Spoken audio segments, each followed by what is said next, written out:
زندان لله رب العالمين والصلاة والسلام على سيد المرسلين قائد المجاهدين سيد الأنصار والمهاجرين وعلى آله وأصحابه أجمعين. أما بعد، أفغانستان مسلمان مجاهد مهاجر مظلوم ولست خطاب. گران ورونو، په داسې حال کې چې د اسلام دښمنانو زمونږ ستاسو په منځ کې د بیلتون حجابونه او عوایق ایجاد کړل چې نشو کولی د نږدې نه ستاسو سره وګورو یا در سره خبرې وکړو، او ټول تبلیغاتي دعوتي وسایل او لارې په موږ باندې بندې کړې، او د دوی زهراګین تبلیغات په ټول قوت سره جاری دي. ډېر موضوعات دي چې موږ غواړو یې د خپل قوم او خپل ولس سره آزاد مناقشه کړو او مطرح یې کړو، خو متاسفانه چې صلیبي تروریزم زمونږ او د خپل قوم په منځ کې مانع دی. نه غواړي چې زمونږ د حق غږ زمونږ خپل قوم او ولس ته ورسیږي. غواړم د دې لنډ واړه او مختصر میکروفون له لارې خپلو مسلمان ورونو سره نن یوه مختصره موضوع مطرح کړم چې هغه د ګوانتانامو زندان دی. د ګوانتانامو زندان در حال چې د تعداد، کیفیت او محتوا له لحاظه ډېر لوی زندان نه دی. نه په هغې کې د بندیانو تعداد داسې حد ته رسېدلی دی چې قابل د ذکر وي، نه په هغې کې د اعمالو د ظلمونو معیار په داسې انداز دی چې سابقه زندانونه د هغې نمونې نه لري. خو په نفسیاتي لحاظ باندې په افغان ولس کې خاصتا او په عام امت اسلامي کې عامتا د ډار، ترور، وحشت یو ذهنیت ایجاد کړی دی. زما د نظره دښمن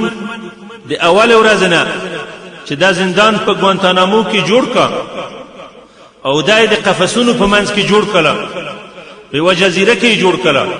او د دو ټول جریان یې او احوال یې په هغو شکل سره، په هغو حالاتو سره د تلویزیونونو په واسطه باندې ټول دنیا ته ور وښودله. د دښمن د دې نه مطلب دا وه چې یو نفسي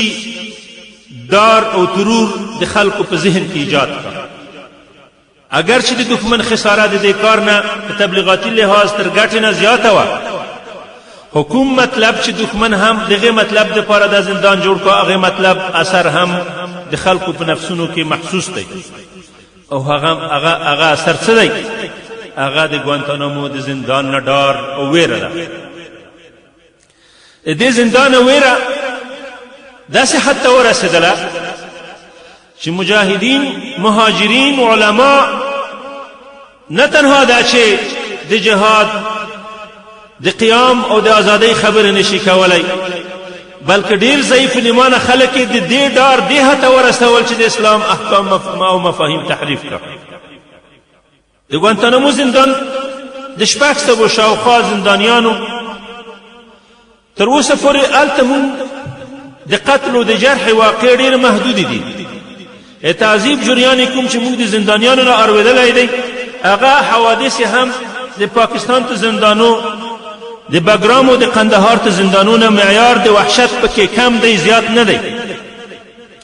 دغه زندان د دغه کمو زندانیانو سره او د دغسې اعمالو سره د هغسې قوم په منځ کې چې د پلچرخي زندان پکې تیر وه، بعد دې زندان دغه وحشت نه و ایجاد کړی. سوال دا دی چې ولې د هغه قوم چې د پلچرخي زندان پکې تیر شوی و او د پلچرخي تاریخ یې ټول په سترګو لیدلی او په غوږو اورېدلی و، هغه قوم چې د پلچرخي زندان تاریخ تیر کړی دی، هغه قوم ولې د ګوانتانامو د زندان نه دومره په ډار او په وهم کې دي چې نن د دې زندان د ډار نه په خپل کور کې د خپلو ښځو د اولادو سره هم د امریکې خلاف خبرې نشي کولی؟ دغه ډار ولې ایجاد شو؟ لومړی سوال دا دی د دې مختصر جواب دا دی چې امریکې او صلیبي تبلیغاتي وسایلو د دغه زندان نه من حیث وعلى د ترهیب، من حیث وعلى د تعذیب نفسي او من حیث وعلى د جنگ نفسي د دې زندان نه کار واخیستله او په دې کې د مسلمانانو په منځ کې داسې وحشت ایجاد کا چې یعنې که څوک د امریکا سره مخالفت او دښمني کوي هغسې به په قفسونو کې پروت وي لکه هغه خلک چې په قفسونو کې پراته دي. د همدې په خاطر باندې دوی د دې زندان اخبار بیرون ته راوایستل، څونه هم تقریبا امریکایانو قصدي د دې بهر ته راوایستل تر څو چې د مسلمانانو په اذهانو کې او په نفسونو کې ویره ایجاد کړه. موږ د افغانستان قوم سابقه جهاد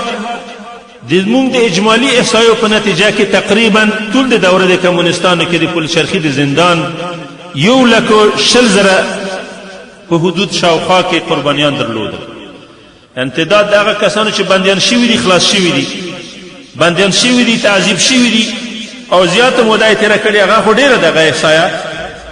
صرف هغه کسان چې په دې زندان کې وژل شوي دي یا په فردي شکل یا په دستجمعي شکل په خاورو خښ شوي دي دغه احصایه موږ تقریبا د 1,20,000 شهیدانو په حدود کې د پل شرقي قربانیان بولي. د افغانستان کمې کورنۍ به داسې پاتې وي چې هغې د پل شرقي د تعذیبونو خوند نه وي زبېښلی. کمې داسې کلي کورونه به وي چې په هغې کې به د پل شرقي د زندان د تعذیب د کمونستانو د نوکانو ایستلو، د نوکو د غوښې په منځ کې میخونه ورته کویل او د سترګو د بڼو په منځ کې میخونه ورکول، جوش اوبه پرې وراچول، داسې قصې او تعذیبونه یې نه وي اورېدلي. هغه وحشت چې د پل شرقي زندان دی خو من د دې موقع را نه کړله چې څو ورځې موږ آرام تیر کړو او د پل شرقي د کمونستانو جرایم د مطبوعاتو په صفحاتو کې خپل قوم ته یا دنیاوالو ته ور وړاندې کړو، تقدیم یې کړو، د یوه غم نه په بل غم باندې واوښتلو. خو دغسې یو وحشتناک زندان د دغه ظلمونو سره او د 1,20,000 شهیدانو سره باید هغسې قوم چې دا ورځې تېرې شي داسې قوم باید بیا د ګوانتانامو د زندان نه په دغسې ډار او نفسي رعب باندې نه وای مبتلا کوم چې اوس د قوم پې مبتلا دی. د جهاد خبرې مه کوه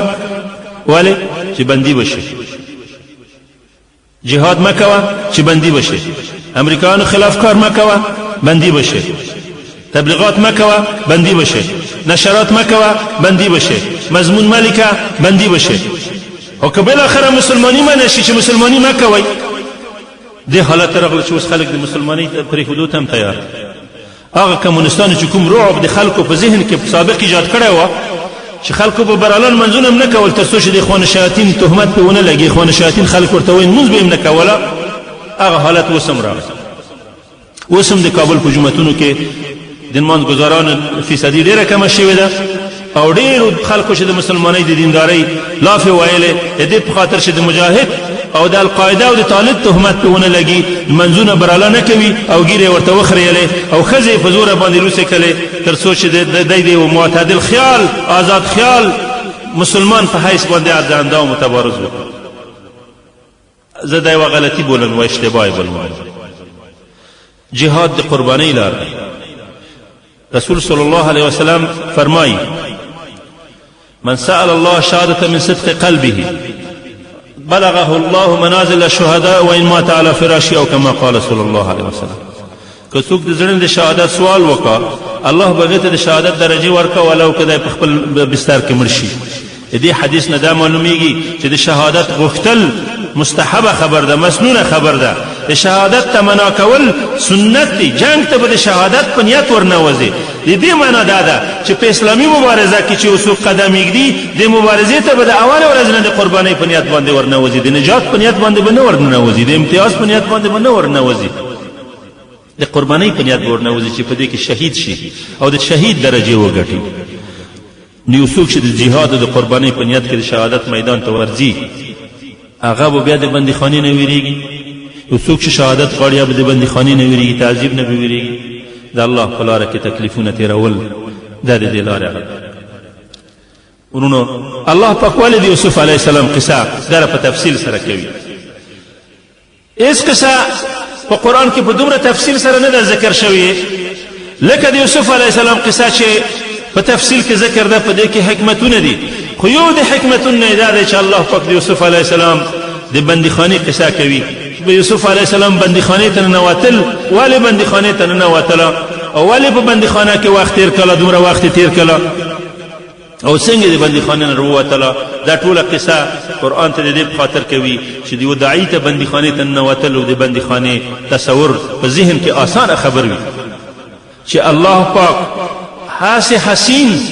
نازک بدنه پیغمبر چې یوسف علیه السلام دی په کم عمرۍ کې په نوجوانۍ کې د بندیخانې په تورو تیارو کې واچوله د ده حسن و جمال د زندان توره تیارې او تکلیفونه تیر کړل بیا به پاس لغې نه هم یو مسلمان او داعي خپلې غوښې او خپل آرامي په دې دعوت باندې کریوي چې دا زه د الله په لار کې بندي نه شم دای به په الله باندې یوسف علیه السلام نم ګران قدر ګرامي دی چې دای به په هغې تکلیفو د زندان کې نه ځورېږي دا د دعوت لاره ده ما او ته ته د دې درس دی چې الله پاک یوسف علیه السلام ته بندي په څه شو بندي په دې نه شو چې یوسف علیه السلام کوم داسې کار کړی و چې هغه د دې وړ و چې په بندي شي په هغو ټولنه کې چې کوم خلکو ورته اخلاق وي لکه اوس په غربي ټولنه کې د یوې ښځې شهوتي خواهش نه و پوره کړی اوس هم په غرب کې که څوک د ښځې تقاضا رادوي هغې ته بد اخلاقه او بې تهذیبه وایي د وزیر د ښځې خفګان سبب ګرځېدلی و د دې په خاطر په جیل کې واچول شو یوسف علیه السلام ورته وی چې رب السجن احب الی مما یدعوننی الیه یا رب بندیخانه کې اوسېدل راته ډېره خوښه ده نظر هغسې د فحشا ژوند چې زمانه د ښځې غواړي کوم د ښځو ډله چې زمانه غواړي چې د دې سره د شهوترانۍ ژوند وکړم د شهوت و عیش و عشرت ژوند د دې نه چې د زندان په تیارو کې پروت وم دا راته بهتره ده دا تصور په دعاتو کې نن چېرته ولاړل په مسلمانانو کې دا تصور چېرته ولاړل چې نن د امریکایانو سره په کابل کې د فحشا د ساز و د سرود د عیش و د طرب د شرابو د پیالې او د چینایي انجونو خدمتګارانو په هوټلو کې د ساز و سرود شپې تېروي د دې د ډاره چې بندي نه شي دغه تصور په دې مسلمانانو کې چېرته ولاړله چې ووایي چې یا ربه د ګوانتانامو زندان کې په قفسونو کې شپې تېرول راته اسانه دي نه داسې د فحشا او د شراب او د فجور په مجالسو کې اوسېدل دا درس خو باید یوسف علیه السلام د دې قول له دوی اخیستی وای ما ته چا وویل چې ته دا خبرې مه کوه بندي به دې کا احتیاط وکړه ما ورته عجیبه ده ما ورته ویل چې یوسف علیه السلام زنا ته دعوتول او هغه ورته ویل چې رب السجن احب الی مما یدعوننی الیه تاسو ما کفر ته دعوتویه نو زه غیر له دې نه چې هغه څه درته وایم چې یوسف علیه السلام چې رب السجن احب الی مما تدعوننی الیه تر دې نه راته بندیخانه ګرانه ده نظر دې نه چې تاسو کوم ژوند چې زمانه غواړئ تاسو زمانه دا غواړئ چې زه ستاسو کفر ته کفر ونه وایم د موجوده حکیمان او د حکمت او د مصلحت دعات چې اسلام کې ډار او جبن او ذلت ته د حکمت او د مصلحت جامع راغوندي هغوی زمانه دا غواړي چې د کرزي نظام ته اسلامي جمهوري ووایم دا ونه وایم چې افغانستان یوه مستعمره د امریکایانو دی دا ونه وایم چې زموږ ملک نیول شوی دی دا ونه وایم چې د دې نظام په خلاف جهاد فرض عین دی دا ونه وایم چې د امریکایانو د صلیبیانو په خلاف قیام په هر مسلمان باندې فرض دی واجب دی قیام دی دا ونه وایم چې د حکومت سره کار کول ناروا دي دا ونه وایم چې په افغانستان کې زموږ عزت او عفت تر پښو لاندې دی دا ونه وایم چې هلته اسلام په خلاف په ځای باندې د اسلامي بیرغ په ځای باندې صلیبي بیرغ ولاړ دی دا ونه وایم چې د ټوله دنیا د دې غمکي اسلامي نظام د ورانولو دپاره ائتلاف کړی دی دا ونه وایم چې هلته زموږ د جهاد مشران د کفر په لمن کې ورلوېدلي دي دا ونه وایم چې زموږ علما نن د بلعام ابن باعوره په مسند باندې ناست دي کفر ته اسلام وایي اسلام ته کفر وایي او دلو و عدلو په ګمراه کن فتواګانو باندې د ملت ګمراه کوي او د دین تحریفوي او فکر منحرفوي دا ټولې بدبختۍ وزغمم په دې جرم کې چې ته ورزه بندي نه شم سبحان الله 200 جیلونو زولنې 200 زولنې ته دې نه راته اسانه دي چې یوه خبر د اسلام په خلاف باندې وکړم د عبدالله ابن حذافه رضی الله تعالی عنه قول را په یادېږي چې د هرقل سره بندي وه تلداغ یې کا تعذیب یې کا ویې ویله بیا یې ورته ووی چې صرف رسول صلی الله علیه وسلم ته یوه بده خبر وکړه موږ به تا د بندیخانې نه خلاص کړو هغې ورته وی سبحان الله سلورې په دې اور کې سېزل او په دې توره راته حلالېدل اسانه دي نه دا چې یوه خبر د پیغمبر صلی الله علیه وسلم په شان کې وکړه بیا ورته وویل چې ته دې نه اسانه خبره وکړه دومره ووایه چې د زما په ځای باندې محمد بندي وای دا بهتره ده موږ به خلاص کړو سبحان الله زما د ټول ژوند ټول تکلیفونه چې د رسول صلی الله علیه وسلم د یوه پښې کې چې ازغی دي دغې سره نه برابرومه دا څنګه زه تمنا وکړم چې رسول صلی الله علیه وسلم ته د تکلیف ورسېږي او خلاصه ټول پیشنهادونه چې ورته وکړل اخر دا ورته وی چې راشه زما سر تندی مه چیکه تندی مه چیکه زه به د بندیخانې نه خلاص کړم هغې ورته تنها ما خلاصوي که د 400 مسلمانان چې را سره بندیان دي دا هم خلاصوي ده ورته وی چې د 400 مسلمانان به هم در سره خلاص کړم هغې وویل چې دغه تنازل مې هم د دې په خاطر قبول کړه چې کوندې وي چې د 400 مسلمانانو د نجات وسیله وګرځم ورغلم د امپراتور د روم په پټنډه باندې مې لاړې ورټوکې وې د ظالم دا ګمان وکړه چې ما چې کلم په تندي باندې خو ما یې په تندي باندې لاړې ورټوکلې او هغې دغه خبره بانه وګرځوله زه یې خلاص کړم او 400 مسلمانانو روم مدینې ته چې ورسېدل د حضرت عمر رضی الله عنه وخت وه ژړل یې چې یا امیر المؤمنین تباه شوم هلاک شوم ما تنازل وړاندې کړی دی دښمن ته وایي څه دې کړي دي ما د خپل خلاصونو د دې مسلمانانو د خلاصون په خاطر باندې هغې په ټنډې باندې ما چې کړی دی داسې خواهش یې وکړه قصه یې ورته وکړه ای امیر المؤمنین قسم په خدای د ځان په خاطر مې دا کار نه دی کړی د دې 400 مسلمانانو د نجات په خاطر باندې مې کړی دی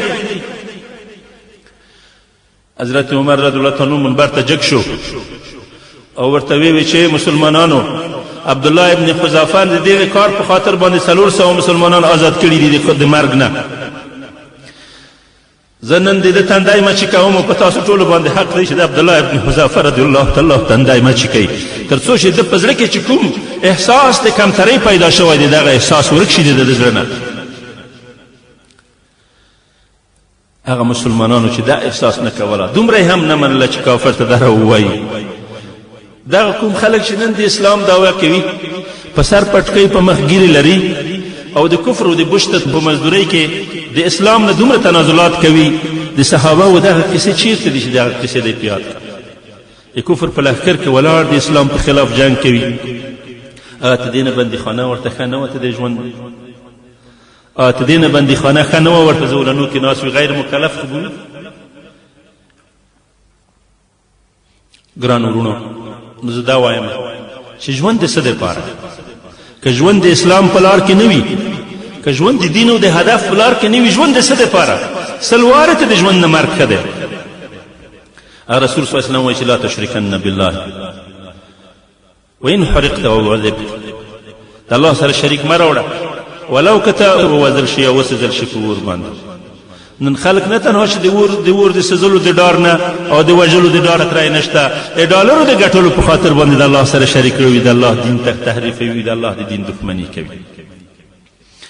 نو زه قوم ته دا دعوت ورکوم چې نن هر با احساسه مسلمان ته خپل کور زندان او بندیخانه ګرځېدلی تاسو چې د خپل ځانونو په خپلو کورو کې په زندان کې اچولي دي ځان نم ازادي د فکر ازادي د قلم ازادي د بیان ازادي د کار او ازادي د جهاد اخیستې او هیڅ قدم د اسلام دپاره کار نشي کولی په دې بانه چې بندي نشي ته دې نه خو هغه بندیخانه کې ژوند کول ښه دي دښمن خو به دې ته مجبور کړي چې څو عسکر پیرهدار در باندې ودروي ډوډۍ خو به په دښمن بار شي غیر مکلف خو به شي اصل حکمت د بندیخانې نه دا دی چې داعي کار ونه کړه ولې ظالمان علما بندیانوي د دې په خاطر چې کار ونه کړه که چیرته علما د بندیخانې د ډاره خپله کار پرېږدي او کار ونه کړه دښمن مطلب به د پولیسو بندیخانې نه متحقق شو برآورده شو دا د دښمن سره مرسته همکاري ده بیا پرېږده چې د بندیخانې تکلیفونه خوشي که چیرته ټول خلک دا احساس وکړه که چیرته ټول خلک د اسلام د دعوت او د جهاد حق ادا کړه دا ټول خلک به په کومو زندانو کې ځایه وي دغه کم خلک چې بندیانېږي دا دغو ډېرو اکثریتونو د بېغیرتیو نتیجه ده چې د خلک بندیانېږي که چېرته دغه کار چې دغه کم محدود اقلیت کوي چې د نن دغې په جرم باندې دی بندیانېږي دغه د اسلام حق و نعره او جذبه هر مسلمان په ځای کا نو دلته به کلي ټول د دې وړ وي چې هغه په بندیخانو کې واچول شي بازارونه به ټول د دې وړ وي چې زندان ته بوتل شي جوماتونه به ټول د دې وړ وي چې زندانیان شي عوام به ټول د دې وړ وي چې په زولانو وتړل شي هلته به کوم ظالم دا ټول خلک بندیانوي زمونږ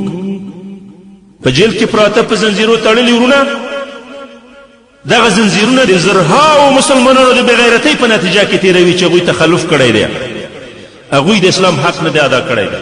هغوی د زندان نه وېرېدلي دي چې دا نور په زندانو کې اچول کېږي هر سړی حتما محکوم په اعدام دی او هر سړی به حتما زندان ته ورداخلي خو یا د انسانانو زندان ته یا د رب العالمین زندان ته که رب العالمین دې د قبر زندان ته بوځي هلته به څه کوې هر مؤمن په دې عقیده لري چې حیات برزخ حقیقت دی پس دې ژوند نه موږ یو بل ژوند لرو چې ته دار البرزخ وایي د قبر ژوند دی دا ژوند به د دار الاخرت پورې د قیامت تر ورځې پورې دا ژوند موجود وي دا قبر به یا د جنت بخښه وي یا به د اور کنده وي دغه ژوند که چېرته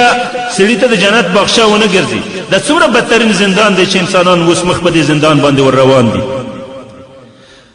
تاسو خپل الله ته مخ کړه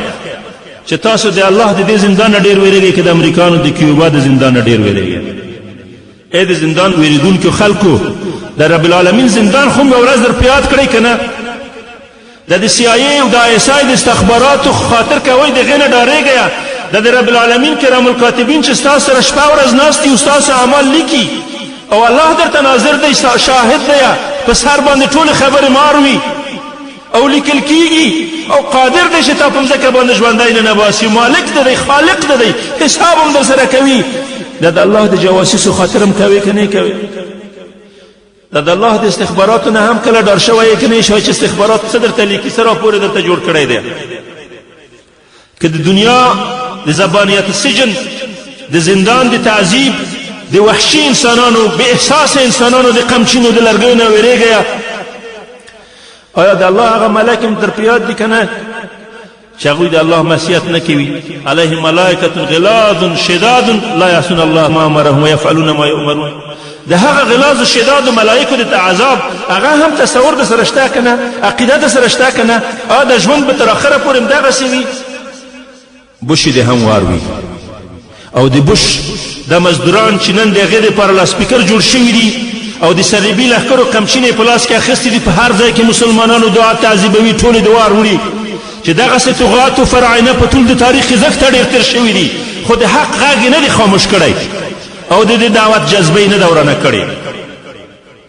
تاسو د تشدد به زمونږ په مسلمانانو کې مړاوې د جهاد جذبت به دوه وري تازه کا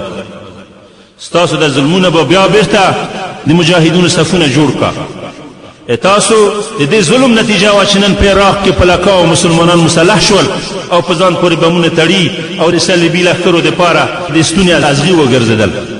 ګرانه ده ورته چې دې ملت سره وکړه د افغانستان په ملت باندې هم د بېغیرتانو ګمان مه کوئ د ملت نن قیادت ته ولاړل د کاروان نن بېساربانه شو د رمه نن بشپنه شوه چې هرې خواته لکه میږي غوندې سرسام سراسیمه منډې وایي او دا وحشي لیوان د انسانیت د دیموکراسۍ په نامه باندې د هرې خوا نه هر نوع وحشت پرې کوي تاسو ګمان مه کوئ چې د ملت ټول ایمان او احساس غورځولی دی په دې ملت کې ویده زمریان شته په دې ملت کې زخمی زمریان شته په دې ملت کې د زمریانو بچیان شته په دې ملت کې د شهیدانو زامن شته هغه به د دې ملت انتقام اخلي د وطن چې تاسو اوس په امریکایانو آبادوئ د وطن چې اوس تاسو په امریکایانو آبادوئ او د دې آبادۍ په قیمت کې د افغاني پیغلو عفت ورته تحفه وړاندې کوئ او د خپل بابا او نیکه د موزیم د تورې د عبرت ټوپک ورته په هدیو کې ورکوئ د بېغیرتۍ په شکل جزیه ورکوئ دا د آبادۍ تصور د غلامۍ تصور تاسو اوس اجنبي تصور دی چې د ملت ته راوړی دی د افغان قوم د آزادمنشي دا د دې قوم د خصایصو نه ده څوک چې وایي چې پرېږدي چې افغانستان امریکایان آباد کا هغه په حقیقت باندې تاریخ په ټولو غازیانو باندې د محکومیت او د جنایت فیصله کوي چې هغو دا جرم کړی دی چې انګریزانو سره جنګ کړی دی چې افغانستان یې ولې داسې نه دی آباد کړی لکه پاکستان چې آباد کا که افغانستان په ټول تاریخ کې د انګریزانو سره په قاره هند کې غزاګانې نه وای کړې، نن خو به انګریزانو په افغانستان کوم یو خطرې لو خطاهن جوړ کړی و، نن خو به د شلډازو فابریکه ورته جوړه و کنه، نن خو به څو د وسپنې پلونه او سړکونه ورته جوړ وو، څو زاړه اپارتمانونه او قصرونه خو به ورته آباد وو. خو دې قوم خپل ټول ځان وران کا، وطن وران کا، په دې چې خپل عزت او عفت وساتي. دا د اوس منطق د کومه ځای پیدا کا چې عفت پایمال شي، ازادي د پایمال شي، دین د پایمال شي، چې سړک درته جوړ شي، چې شرابخانه درته آباد شي، چې د ډانس کلب درته جوړ شي، چې د ساز او تنبور فضا درته برابر شي. دا اجنبي تصور دی، د دجالان دي، منحرفین دي چې د دې قوم رنګ بدوي، نوم یې بدوي.